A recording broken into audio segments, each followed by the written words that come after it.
पद के उम्मीदवार बी सुदर्शन रेड्डी तस्वीरों में आप देख सकते हैं, जो कि आज नामांकन दाखिल करने जा रहे हैं। उनके साथ में तस्वीरों में कांग्रेस के अध्यक्ष मल्लिकार्जुन खड़गे भी देखने को मिल रहे हैं। साथ ही कांग्रेस की पूर्व अध्यक्ष सोनिया गांधी यहां पर मौजूद है। नेता प्रतिपक्ष राहुल गांधी यहां पर मौजूद है। तमाम बड़े बड़े दिग्गज, शरद पवार भी यहां पर, एनसीपी के शरद पवार यहां पर देखने को मिल रहे हैं। तमाम जो बड़े दिग्गज हैं वो यहां पर पहुंच चुके हैं और नामांकन को लेकर के प्रक्रिया जो है वो शुरू की जा चुकी है। तस्वीरें आप साफ तौर पर देख सकते हैं। 9 सितंबर को उपराष्ट्रपति पद के लिए चुनाव होना है और कल तस्वीरों में देखा कि एनडीए की तरफ से सीपी राधाकृष्णन ने अपना नामांकन दाखिल किया और आज इंडिया गठबंधन की तरफ से सुप्रीम कोर्ट के पूर्व जज बी सुदर्शन रेड्डी नामांकन दाखिल करने पहुंच चुके हैं। पूरा का पूरा आप इंडिया गठबंधन का ज्यादातर जो कुनबा है वो यहां पर इन तस्वीरों में देख सकते हैं। केसी वेणुगोपाल भी यहां पर मौजूद है, राहुल गांधी, सोनिया गांधी और प्रियंका गांधी, शरद पवार, तमाम बड़े बड़े दिग्गज यहां पर पहुंच चुके हैं। पूरा इंडिया गठबंधन का कुनबा यहां पर देखने को मिल रहा है। और देखिए, बड़ा ही रोमांचक जो है मुकाबला उपराष्ट्रपति चुनाव का है, क्योंकि चाहे एनडीए हो या फिर इंडिया गठबंधन हो, दोनों ही दक्षिण को साधने की रणनीति तैयार की है। एक ने तमिलनाडु से जो है चेहरे को चुना है, तो वहीं दूसरे ने, इंडिया गठबंधन ने आंध्रा से, दोनों ने ही दक्षिण को साधने की रणनीति तैयार की। सुप्रीम कोर्ट के पूर्व जज हैं बी सुदर्शन रेड्डी। कई बड़े और महत्वपूर्ण फैसले इन्होंने लिए हैं और गोवा के पहले लोकायुक्त भी रह चुके हैं बी सुदर्शन रेड्डी। आंध्रा से ताल्लुक रखते हैं बी सुदर्शन रेड्डी और 9 सितंबर को चुनाव होना है उपराष्ट्रपति पद के लिए और ऐसे में नतीजे भी उसी दिन साफ हो जाएंगे। देखिए, यदि नंबर गेम से हम समझे तो कहीं ना कहीं एनडीए के जीतने की उम्मीद जो जानकार बताते हैं वो है, जब तक कि कुछ बड़ा ना हो जाता है। डीएमके का क्या रुख रहेगा ये उसी दिन पता चल पाएगा। इस तरह के तमाम सवालात बने हैं। राज्यसभा और लोकसभा के जो सांसद हैं 543 और 245 दोनों सांसद मिल करके उस दिन मतदान करेंगे और उसका 50% जो रहता है वो जीत का आंकड़ा होता है। लेकिन यदि हम नंबर गेम के हिसाब से बात करें तो 31 सांसद एनडीए के पास ज्यादा है और इंडिया गठबंधन के पास कम है। ऐसे में कहीं ना कहीं एनडीए के जीतने की उम्मीद है। लेकिन इस बीच जो है कांग्रेस अध्यक्ष मल्लिकार्जुन खड़गे ने एक बयान भी दिया है, वो जो कि बहुत महत्वपूर्ण बयान हो जाता है। देखिए, आप समझिए, उनके इस बयान का आशय समझिए। उन्होंने साफ तौर पर कहा है कि ये पॉलिटिकल लड़ाई नहीं है, ये विचारधारा की लड़ाई है। इसमें कोई पॉलिटिकल बैटल ये नहीं है, विचारधारा की लड़ाई है। और देखिए, अब उन्होंने अपना नामांकन जो है वो दाखिल किया है बी सुदर्शन रेड्डी ने। तस्वीरों में आप देख सकते हैं किस तरह से यहाँ पर कल हमने एनडीए का कुनबा देखा और आज इंडिया गठबंधन का पूरा कुनबा यहाँ पर देखने को मिल रहा है। कहीं ना कहीं ये तस्वीरें बताती है कि विपक्ष जो है वो कमजोर नहीं है, विपक्षी एकजुटता यहाँ पर देखने को मिली है। और ये संदेश शायद उन्होंने तभी दे दिया जब बी सुदर्शन रेड्डी के रूप में उपराष्ट्रपति पद का उम्मीदवार इंडिया गठबंधन ने तय किया, क्योंकि चाहते तो कहीं ना कहीं वॉकओवर किया जा सकता था, लेकिन इंडिया गठबंधन ने ऐसा नहीं किया और उन्होंने एक संदेश दिया कि विपक्ष मजबूत है, ऐसे में हम भी अपना कैंडिडेट मैदान में उतारेंगे। और बी सुदर्शन रेड्डी के रूप में ये कैंडिडेट उतारा जाता है जो कि सुप्रीम कोर्ट के पूर्व जज रह चुके हैं। और इनके यदि आप फैसले पढ़ेंगे, जानेंगे तो आपको पता चलेगा कि कितने महत्वपूर्ण फैसले इन्होंने अपने पद पर रहते हुए लिए हैं। बहुत ही साफ सुथरे प्रो फैसले इनके द्वारा लिए गए थे और ऐसे में इंडिया गठबंधन का ये उम्मीदवार उतारना बेहद ही एक मजबूत संदेश देता है, संविधान के लिए एक मजबूत संदेश जो है वो देता है। और जैसा कि आपको पहले भी बताया, मल्लिकार्जुन खड़गे भी ये कह चुके थे, बता चुके थे अपने बयानों के द्वारा कि ये पॉलिटिकल बैटल, ये जो चुनाव है वो पॉलिटिकल बैटल हरगिज नहीं है, ये चुनाव विचारधारा की लड़ाई है, संविधान के लिहाज से बेहद खास हो जाता है।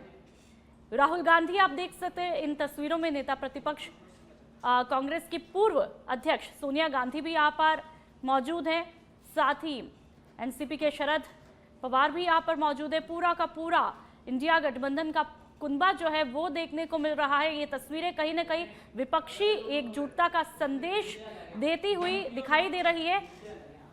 21 जुलाई की रात को अचानक से पूर्व उपराष्ट्रपति जगदीप धनखड़ साहब जो है वो इस्तीफा दे देते हैं और उसके बाद से ये पद लगातार खाली रहता है और ऐसे में हर किसी की नजर इसी पर होती है कि आखिरकार अब कौन उपराष्ट्रपति पद के लिए उम्मीदवार होगा, चाहे वो एनडीए की तरफ से हो या फिर इंडिया गठबंधन की तरफ से हो। और अब एनडीए और इंडिया गठबंधन ने अपने उम्मीदवार तय कर लिए।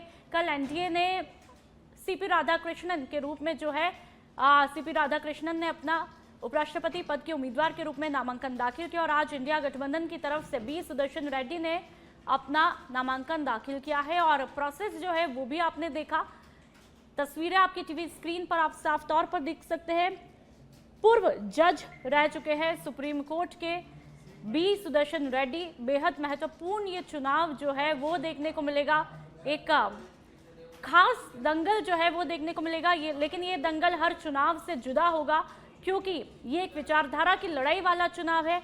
ऐसे में 9 सितंबर को मतदान भी होगा और नतीजों की तस्वीरें भी साफ हो जाएंगी। लेकिन जैसा कि जानकार बताते हैं कि नंबर गेम के हिसाब से एनडीए ज्यादा मजबूत है, पलड़ा ज्यादा भारी है, लेकिन विपक्ष ने भी लगातार संदेश दिया है बी सुदर्शन रेड्डी के रूप में जो है कार्ड खेल करके ये संदेश दिया है कि विपक्ष किसी भी तरह से कमजोर नहीं है और हमने भी एक मजबूत कैंडिडेट मैदान में उतारा है।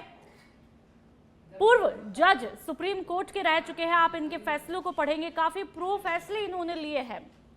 आंध्रा से ये आते हैं, तो वहीं एनडीए के सीपी राधाकृष्णन तमिलनाडु से आते हैं। सीपी राधाकृष्णन जो है वो 2 बार सांसद भी रह चुके हैं और ऐसे में दोनों तरफ एक मजबूत उम्मीदवार जो है वो देखने को मिला है।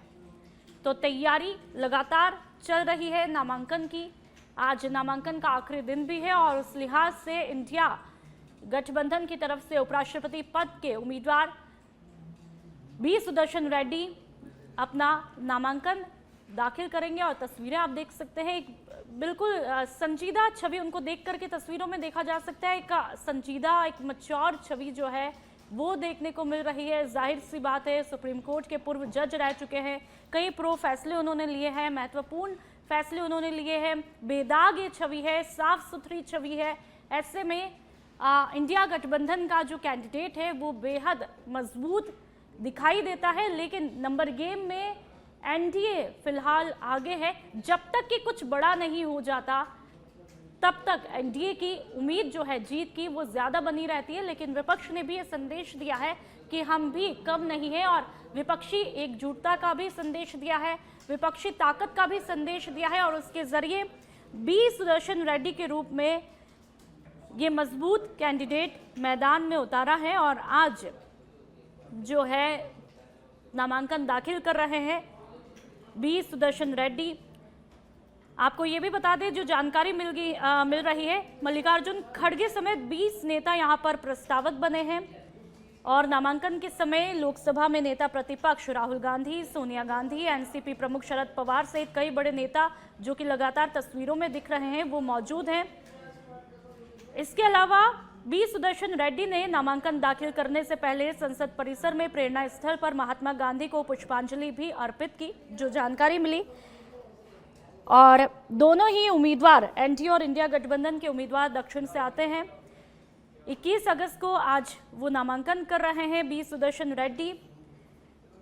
साथ ही हमने कल देखा यानी बुधवार को देखा कि एनडीए ने भी अपना नामांकन दाखिल किया, सीपी राधाकृष्णन ने, और प्रधानमंत्री नरेंद्र मोदी खुद पहले प्रस्तावक बने थे कल। लगभग 79 साल के बी सुदर्शन रेड्डी गुवाहाटी हाईकोर्ट के चीफ जस्टिस और गोवा के पहले लोकायुक्त रह चुके हैं। आंध्र प्रदेश के रहने वाले हैं बी सुदर्शन रेड्डी और 2007 में सुप्रीम कोर्ट का जज इन्हें नियुक्त किया गया था। तो वहीं उपराष्ट्रपति चुनाव के लिए 9 सितंबर को मतदान होगा, जैसा कि हम लगातार आपको बता रहे हैं, और उसी दिन काउंटिंग भी की जाएगी। नामांकन दाखिल करने की आखिरी तारीख 21 अगस्त है और 25 अगस्त तक उम्मीदवारी वापस ली जा सकती है।